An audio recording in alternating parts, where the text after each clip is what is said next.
Olá, meus irmãos, muito bom poder estar aqui novamente falando com vocês, que possamos nestes minutos em que passemos aqui juntos compartilhar esses conhecimentos da doutrina espírita amparado pelo nosso amigo e mestre Jesus. E como no início de todas as nossas atividades, nós fazemos uma prece para nos conectarmos com os nossos irmãos da espiritualidade superior. Eu peço a todos neste instante que possam se concentrar, fecharem os olhos de onde estiverem, elevar o pensamento até o nosso Mestre Jesus, pedindo a Ele, Mestre amigo, nosso irmão maior, que nos encha neste instante de paz e serenidade, que os teus ensinamentos possam ser transmitidos com maior clareza e objetividade, a fim de que, na melhor compreensão do que vieste nos ensinar, nós possamos colocar em prática em nossa vida. Nos auxilia, Senhor, neste instante de dificuldade, de sofrimento, de dor, nos aliviar o necessário para podermos criar a nossa força, a nossa fé, nos desenvolvermos e podermos sair deste estado atual, chegando até o estado mais feliz em que todos nós almejamos. Fique conosco, Senhor, durante toda esta reunião, por hoje e sempre. Que assim seja, graças a Deus. E nós vamos hoje falar a respeito do Evangelho segundo o Espiritismo, capítulo 19, a fé que move montanhas. Por meio desse capítulo, nós vamos conhecer o entendimento mais profundo do que seja a nossa fé. Qual é o tamanho do seu poder e da sua objetividade? E como que nós podemos identificar dentro de nós esse poder?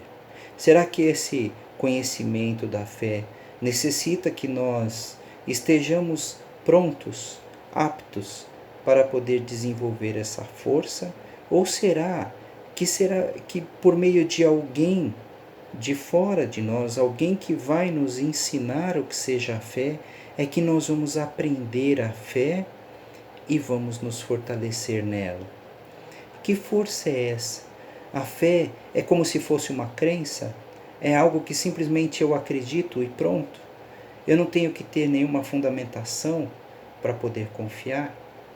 Os nossos irmãos, desde a antiguidade, desenvolvem formas e meios para poder desenvolver e praticar a sua religiosidade, algo que os conecte com Deus, com esse ser superior que está nas esferas superiores olhando por nós. Esse Deus que é o Criador da humanidade, do céu e da terra, e que se colocou ali como Criador diante da sua criatura. E essa criatura, ao longo de todos os séculos, ela vem buscando meios e formas de conhecer o que esse Senhor Criador tem para ela e poder interpretar qual é o nosso caminho de verdade. O apóstolo Paulo, na estrada de Damasco, quando se vê diante da luminosidade do Cristo, não entendendo aquela força, ele pergunta: Senhor, o que queres que eu faça? Essa é a pergunta que ecoa dentro de nós, principalmente nos momentos mais difíceis da nossa vida. Senhor, que queres que eu faça? Porque eu, no meu estado atual, não tenho condições e não tenho força para poder entender e interpretar o que é que eu devo fazer diante de uma situação tão complexa como eu estou vivenciando neste momento. E nas horas de maior dor, de maior sentimento de perda, de maior reflexão com a nossa família, é que vem à tona essa dúvida, esse medo, essa insegurança. Será que eu fui esquecido por Deus? Será que eu fui deixado de lado? Será que eu não tenho nada que eu possa fazer para poder sair dessa situação. E aí é que vem a grande questão. Como é que eu me relaciono atualmente com esse sentimento de fé, de esperança, de confiança? A fé é irmão da caridade. Se eu não tiver caridade, não consigo desenvolver a minha fé. E essa caridade pode ser uma caridade com o próximo, uma caridade espiritual, uma caridade de doação, de amor, de atenção, de vibração, ou uma caridade comigo mesmo, respeitando as minhas limitações, respeitando o meu ritmo de entendimento, tendo o domínio sobre os meus pensamentos e acontecimentos da vida, mas confiante de que existe sim algo superior que comanda a nossa vida.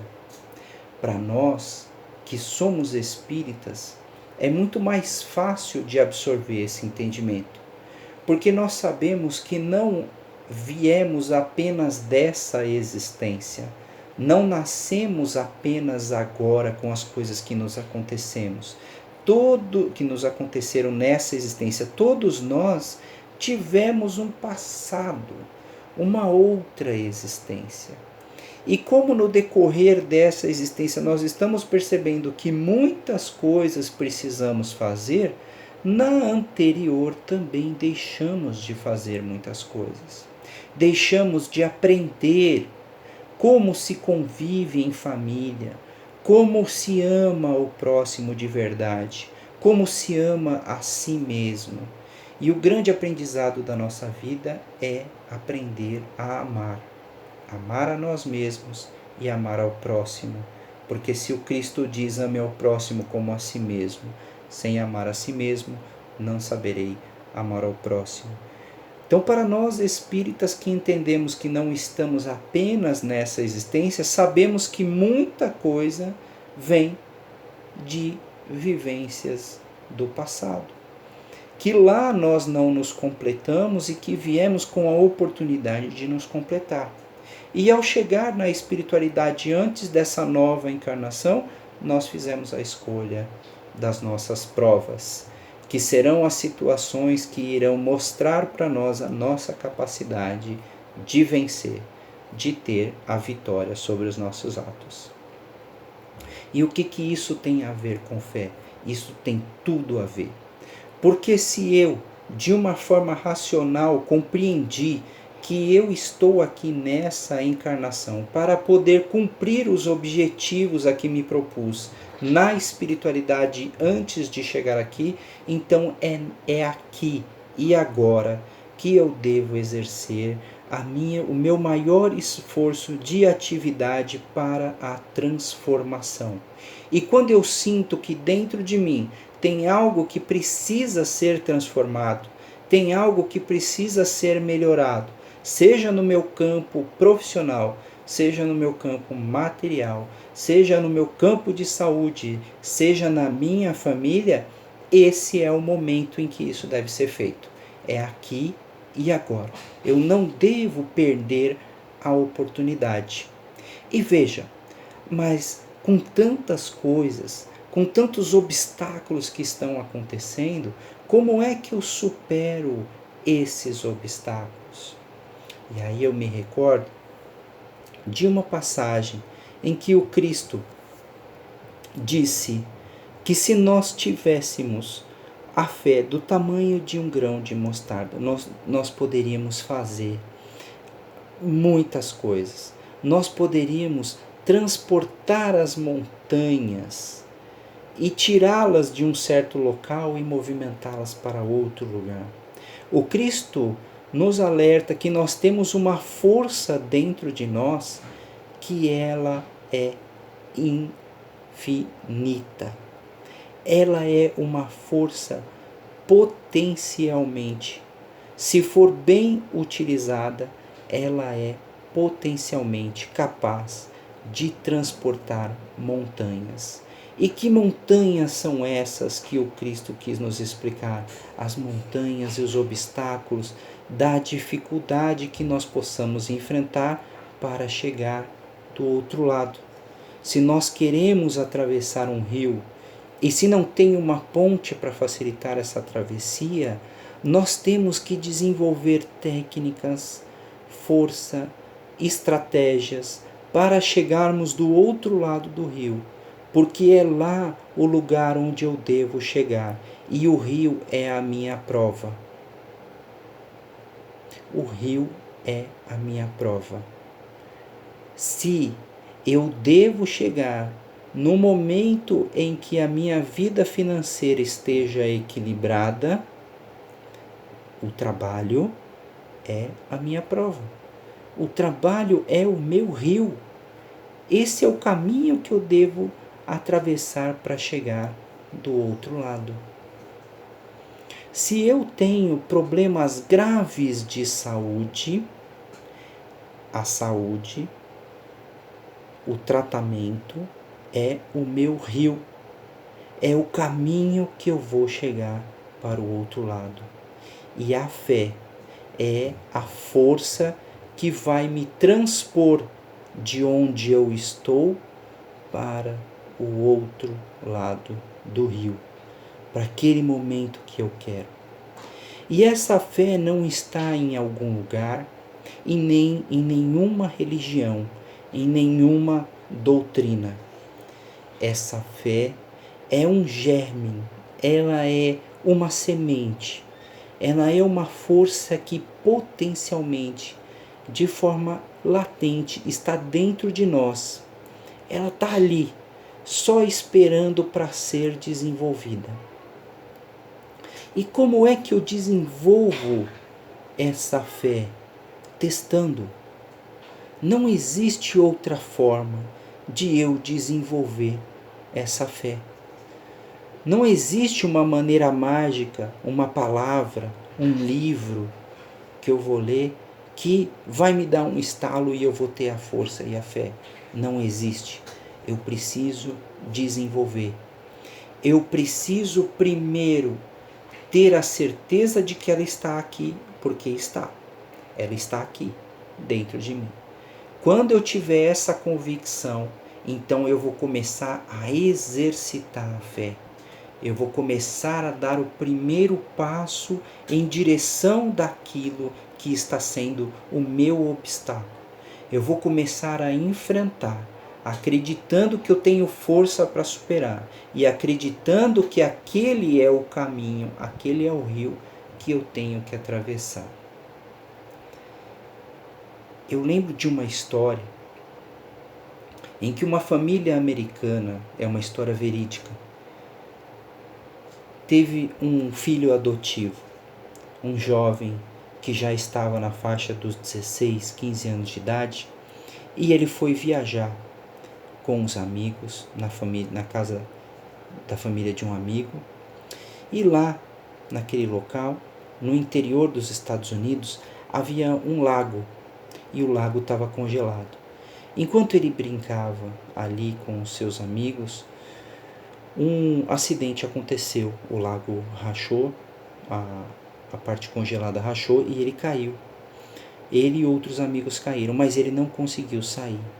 O resgate foi chamado e retiraram ele depois de 40 minutos de dentro da água gelada. 40 minutos, sem respirar. Praticamente impossível qualquer possibilidade de vida. Ele foi levado para um hospital e todas as formas de tratamento, de ressuscitação foram aplicadas nele, mas sem sucesso. A sua mãe tinha algo de especial dentro do seu coração. Ela não podia aceitar que aquilo tivesse acontecendo naquele instante, depois de tudo que eles passaram, e foi uma história muito bonita, para poder conseguir criar aquele menino. E ela não aceitou, e até o último instante ela suplicava a Deus, rogando pela possibilidade da vida do filho, que ele tinha muita vida. Ele acreditava. E, como num passe, de mágica, mas nós sabemos que não foi mágica. Ele volta à vida. E os primeiros sinais vitais começam a ser apresentados nos aparelhos do hospital. Naquele instante, a sua mãe teve certeza que o primeiro passo em direção da fé foi dado, que ela podia acreditar e continuar acreditando.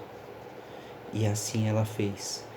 Contra todas as possibilidades, contra todos os médicos que diziam que ele teria sérios danos mentais por causa do tempo que ficou sem oxigenação. Ele voltou a falar, ele voltou a andar e teve uma vida normal. Acontece que para chegar nesse ponto, ela teve que brigar com quase todos os seus amigos, que diziam que era loucura dela, o que ela pensava, o que ela estava querendo, que aquilo não iria acontecer, que ele nunca ia ficar bom. E teve um momento, durante o documentário, que ela disse que ninguém que não acreditasse na cura do filho deveria estar ali do lado dela, porque estavam prejudicando a fé e a confiança que ela tinha na recuperação do filho, na capacidade do filho se recuperar e num poder da qual ela não tinha conhecimento do tanto, mas ela confiava, o poder divino. E assim, com essa força e com essa confiança, hoje é uma família que vive. E esse menino se recuperou completamente. Nunca mais teve uma sequela do acidente que aconteceu. Mas vamos lembrar que não foi uma estrada fácil, foi uma estrada tortuosa. Em vários momentos de conflito, ela sempre experimentou, ela sempre decidiu pela confiança na recuperação, no sucesso, em chegar do outro lado da cura do seu filho. E nós, como é que nós estamos diante das nossas dificuldades? É uma batalha intensa, mas só vai vencer aquele que mais insistir. E não adianta ter desgaste emocional, adianta ter paciência, confiança e fé. Ela está dentro de nós, essa fé. Basta que nós comecemos a dar o primeiro passo em direção a ela, buscando tudo aquilo que nós já aprendemos e já sabemos, que somos espíritos imortais e temos a condição de chegar do outro lado e vencermos todas as provas que nós nos propusermos aqui, que essas provas é que nos colocarão no lugar onde nós desejamos, num estado de felicidade plena na nossa evolução espiritual. Eu espero que nestes minutos em que passamos aqui, vocês tenham absorvido e possam compartilhar com mais pessoas o exercício da fé. Muita paz a todos. E vamos elevando o pensamento mais uma vez para fazermos as nossas vibrações por todos aqueles que estão doentes nos leitos de hospital ou aguardando uma vaga. Senhor, que a sua saúde seja restabelecida neste instante, que seu corpo reaja, recupere, que se isso não for possível ainda hoje, que ele possa ao menos ter um momento de paz, sem dores, sem sofrimento, por todas as suas famílias, que estejam na expectativa, sejam consolados e amparados. E por todo o nosso planeta, que passa por uma grande provação, possa superar em breve este momento difícil. E assim, Jesus, obrigado por esses minutos em que passamos juntos. Esteja sempre conosco, Senhor, nos fortalecendo e nos amparando, para que a nossa fé seja cada vez mais inabalável e a nossa confiança não sofra nenhum dano no nosso processo evolutivo. Que assim seja, graças a Deus.